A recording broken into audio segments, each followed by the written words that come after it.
Hello everyone, Roberto lakho luhamba kahle.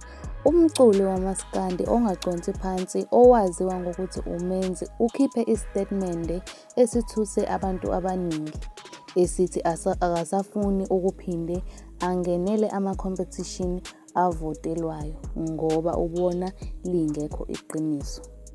Uthe usezogcina kuma-social media kuphela athole ama-views kodwa nje mekuthiwa akuvotwe cha useyabonga yena.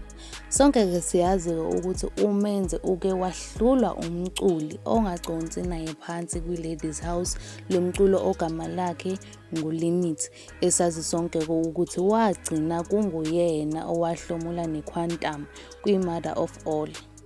uMenzi-ke yena-ke wagcina-ke eselele isibili, asazi-ke noma-ke nalapho-ke unemicabango yokuthi wabanjwa ngophondo ngoba phela kwakuvotwa nakhona.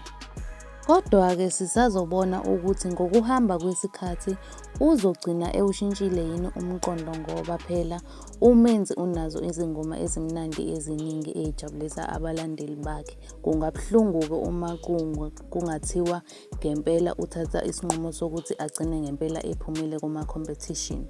Sizolokhe-ke silandele njalo-ke ngokuhamba kwesikhathi ukuthi ngeke yini asishintshe isinqumo sakhe asithathile. But anyways, sivala la i-video namhlanje sibeka unqi.